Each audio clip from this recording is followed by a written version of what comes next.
Hey, Dr. Libby here. What should you eat for optimal nutrition?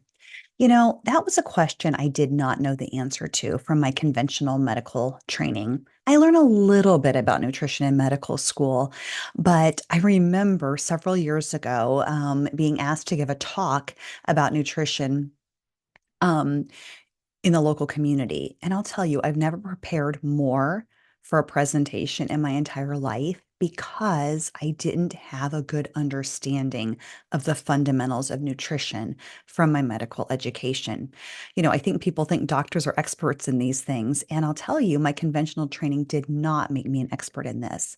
I was an expert in diagnosing disease and assigning prescription medications to the diagnosis. But I do now know a lot of things about nutrition that I implement for my own life and I share with my clients. And, if you were going to ask me, what are my 10 most popular nutrition tips? They're really pretty simple, but I'm going to go over those with you right now. So, for me, number one is to eat real food. Okay. The less processed it is, the less chemicals are in there, and the better it's going to be for you. So, like a Whole30 kind of a diet, but really just making that not a 30-day thing, but your lifestyle. So, primarily whole food.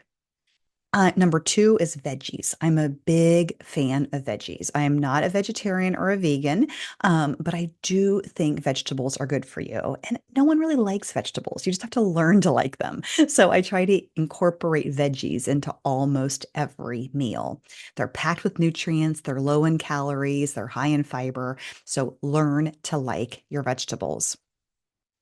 Number three is I don't like to count calories. I find it laborsome and time consuming, but I do like to count fiber. I think fiber is something most of us are not getting nearly enough of, and aim to get 25 to 50 grams of fiber per day.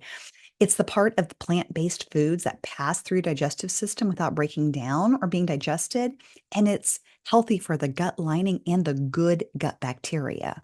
Another thing I like to count is my protein. Okay. And I find if I'm focused on my fiber intake and my protein intake, I'm full and I have less room for other things that are less healthy. So instead of restricting things I shouldn't have, I focus on getting things that I should have. And my goal for protein is my body weight um, in pounds divided by 2.2, which gives me my body weight in kilograms. And I try to eat 1 gram of protein per kilogram of my body weight per day. And that is what is needed to maintain your muscle mass. I also like to drink plenty of water. That helps to keep me hydrated and keep me full. Now, too much water can be dangerous. It can lead to low sodium. That's called hyponatremia. So don't just drink. Really, it's your body weight in pounds divided by two is the number of ounces of water per day you should be aiming for. My fifth tip is to stop looking at low fat. There for a long time, we thought low fat was really good for us. But fat is a significant source of energy. And when it says low fat, I just in my brain translate that to high sugar. It's replaced with something else that's going to be even worse for you. So we need fat to absorb vitamins and minerals. We need it for cell membranes. We need it for nerve health, for the sheaths of our nerves and our brain health. And so fat is really good for you. So get out of that whole low fat is good for you idea. Number six is to fast.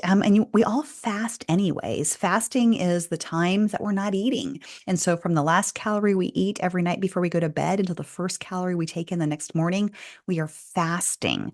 Um, you can easily fast for 12 hours, say 7 p.m. to 7 a.m. That's not that hard. And then also avoid snacking between your meals. That allows your insulin level to come down nice and low low insulin can be very good for your health. Number seven is to limit sugar and flour. I think of these as white powders, like cocaine. They can be just as addictive as cocaine. And so you really want to eat as little of these white powders, excuse me, as possible. Number eight is to limit your exposure to toxins by buying organic food when possible. Now, I know that's expensive and you don't have to buy all foods organic. There is a great resource on the ewg.org website called The Dirty Dozen and the Clean 15. The Dirty Dozen are the 12 most likely toxic foods and where you really want to spend the extra money to buy organic. And then the Clean 15 are foods that generally are pretty safe and you can save your money and not buy organic. A rule of thumb for me is, are you going to eat the outer layer of the food? So, like an avocado or a banana, we're going to remove the peel, we're going to remove the outer shell. Usually, those are safe to buy, not organic. But things like berries and apples, those are better to buy organic to limit your toxin exposure. Number nine is to eat before you're starving. I know if I fast for too long and let my blood sugar get too low, I'm going to usually make a poor choice. So, trying to plan ahead of time and eat before it's a desperation move so you can make a good, healthy choice. And then number 10 is just to plan. If I take some time on the weekend and buy the foods that I want to be eating in the week ahead and prepare some of those things and make the healthy choices readily accessible for myself, I'm much, much more likely to be successful.